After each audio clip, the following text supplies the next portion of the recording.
lilkom isejħulkom il-qassisin tal-mulej, għaddejja tal-latana isemmukom. Dawn il-kliem mill-profezija ta' Iżajija nisemmuhom bħallum bit-talba li jseħħu fil-qalb u fil-ruħ ta' kull wieħed minna, individwalment u bħala presbiterju madwar l-isqof li l-mulej ikun għażel għad-djoċeżi f'dak il-moment. Lilkom isejħulkom il-qassisin tal-mulej, għaddejja tal-latana. Ta' min nirriflettu fuq dawn iż-żewġ titli, qassisin u għaddejja. Aħna magħżulin u msejħin biex inkunu għaddejja. Is-saċerdozju tagħna hija għażla preferenzjali tal-mulej. Mhijiex tieqa miftuħa għal sens ta' privileġġ,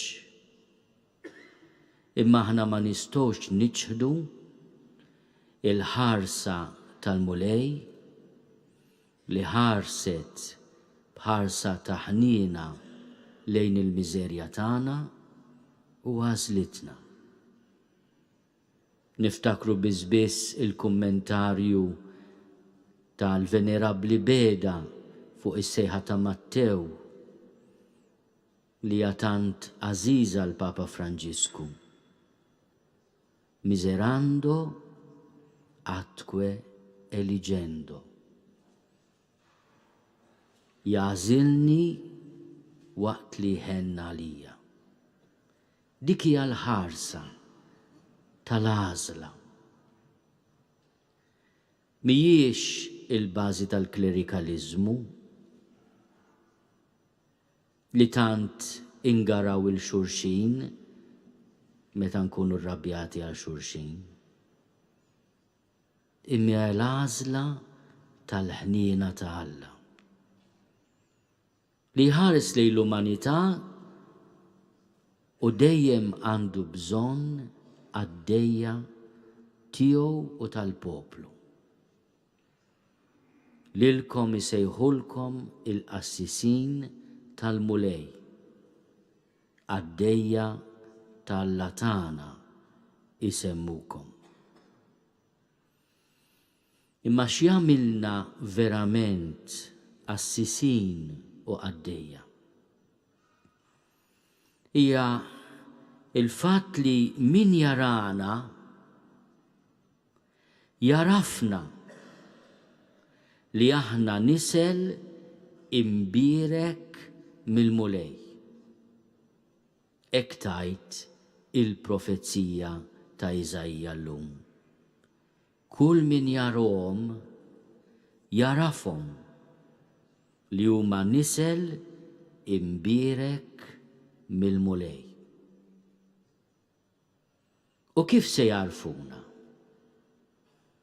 Kif se nkunu aħna nisel imbirek mill-mulej? L-ewwel nett li naċċettaw li l-mulej u għalina Salvatur. Ħafna drabi nieqfu fuq il-fatt li aħna nipparteċipaw mill-konsagrazzjoni tal-mulej, nipparteċipaw mill-missjoni tiegħu ta' profeta, ta' qassis, ta' għaddej. It-talba tal-Knisja dalgħodu tfakkarna f'din ir-realtà li fl-istess ħin hija l-vokazzjoni partikolari ta' kull imammet imma b'mod partikolari tagħna s-saċerdoti. Aħna għandna sem mill-konsagrazzjoni tiegħu. Imma t-talba li tagħmel il-Knisja fuqna x'inhi li aħna nkunu xhieda tal-fidwa quddiem id-dinja. Aħna nkunu martri xhieda tal-fidwa quddiem id-dinja. Imma kif nixed għal-fidwa jekk jiena minix mifdi? Jekk minix qed ngħix il-fidwa lil Mulej Alla bid-demm imqaddis tiegħu. U li xerred demmu għal-kotra għandu għaġġ biex jisalvani, għandu għaġġ biex jifdini. Tgħid li diġà fdini, diġà ħallas għadnu bit-tiegħi, ekku. Imma qed nilqaħħa din il-fidwa fil-ħajja tiegħi. Din is-salvazzjoni tgħid li xi ħaġa lili. Kif nista' nkun xut tal-fidwa għal bnedmin jekk m'għandix il-paċi u l-ferħ ta' minnu mifdi? Jekk min iħares lejja minflok qalb tom fil-paċi jiltaqa' ma' qalb mimlija mrar, rabja, frustrazzjoni, tiqil ħalb.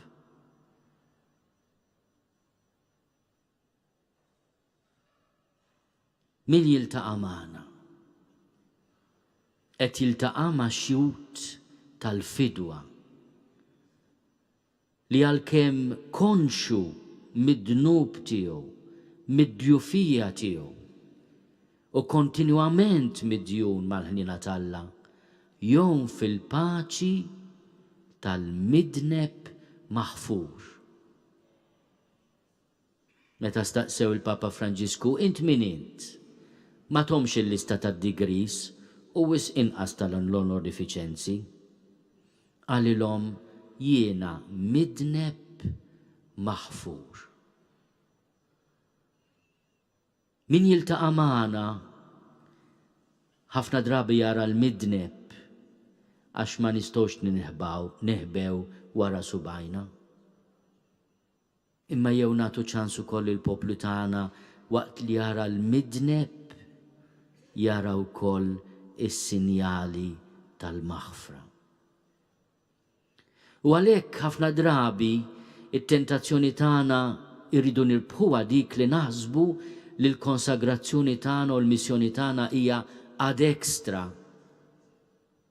Għax aħna għaddejja biex inwasslu xi ħaġa lil xi ħadd. Imma din il-xi ħaġa, il-fidwa ta' Ġesu lilna missitna, l-ilma tal-mamudija li ħasilna fir-ruħ ġewwinija tagħna. X'effett għandu fil-ħajja tagħna ta' kuljum? Jew bħal papri aħna li l-ilma jiżloq anke l-ilma tal-mamudija jiżloq minna ħelu kemm jista' jkun malajr.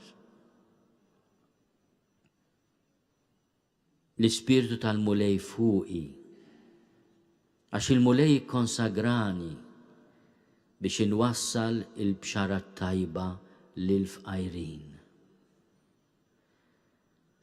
Aħna għandna bżonn, imma bżonn radikali li nħossuna fqajrin quddiem Alla. Aħna għandna bżonn li jkollna bżonn radikali ta' Alla.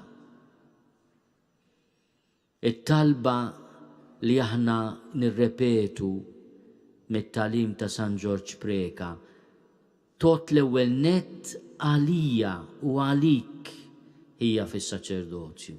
Sinjur Alla, jiena għandi bżonnok. Aħna tinħossuh dan il-bżonn radikali ta' Alla. Qegħdin infittuċuh fit-talb.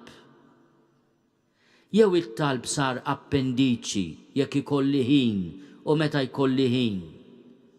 Donnu sar lussu fil-ħajja tagħna. Mentri huwa il-qalb tal-missjoni tagħna.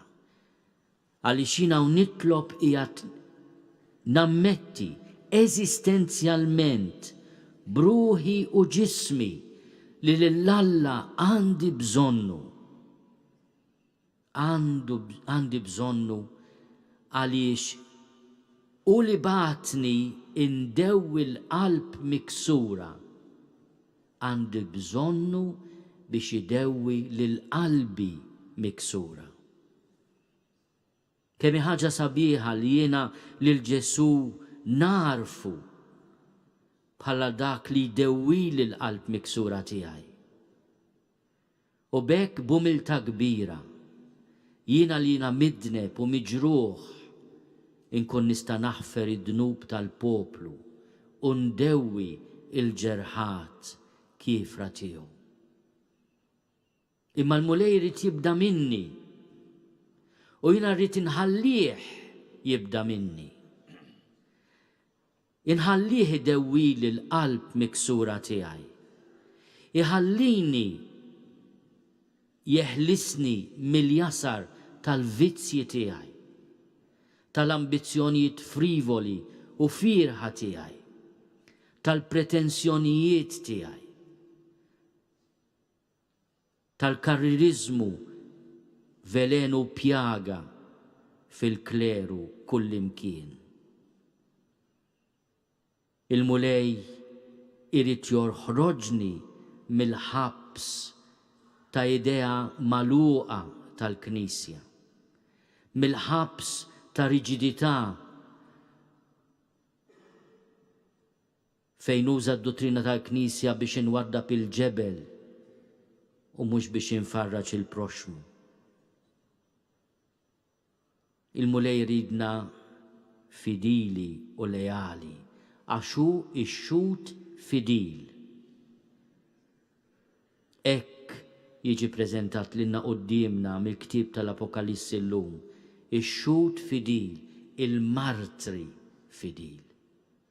U jeżiġi minna, ibda mill-isqof, fedeltà għall-kelma tiegħu u għat-tagħlim tal-Knisja. F'kull mument li żjed fil-mumenti diffiċli, jeżiġi minna din il-ħaġa. Imma jitlob li qudiem il-poplu tagħna aħna nkunu nies li nwasslu b'xara tajba. Mhux kull meta jarawna jieħdu qata, ġeju ħajjiftaħ ħalqu.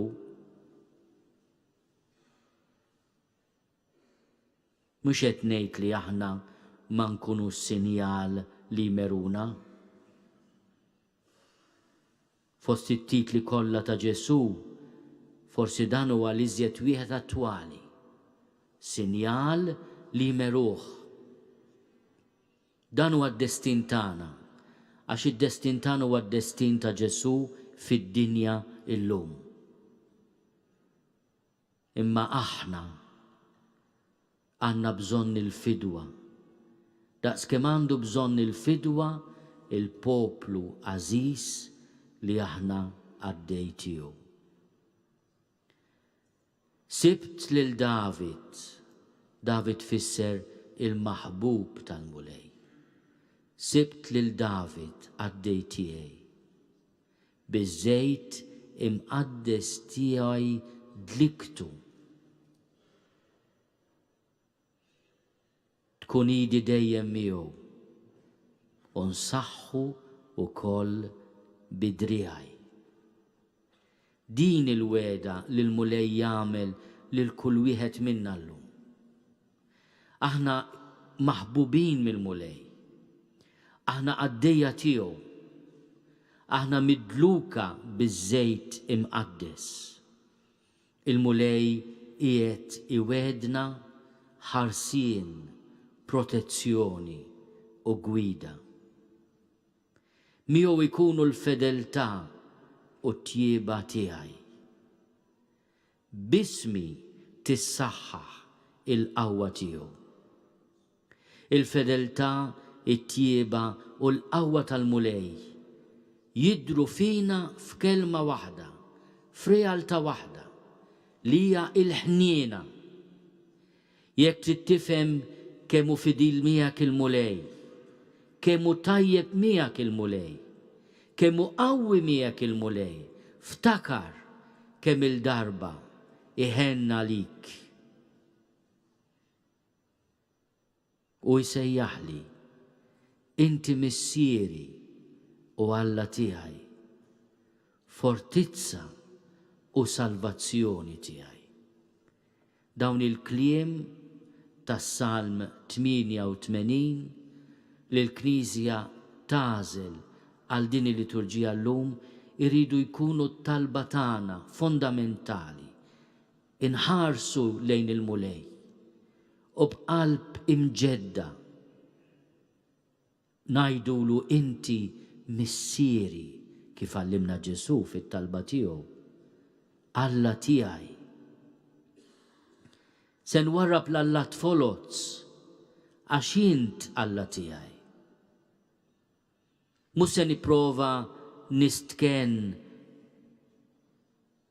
fil-ftaħir fieraħ tal-bnedmin, fil-likes fuq Facebook, għax il-ħarsin tiegħi huwa int il-fortizza tiegħi. U jiena li jiena bniedem dajjef u midneb, għandi bżonnok bħala s-salvatur tiegħi, inti is-salvazzjoni tiegħi. Dilkom isejħulkom il-qassisin tal-mulej, għaddejja tal-Alla tagħna isemmukom. Kull min jarahom jarafhom li huma nisel imbierek mill-mulej.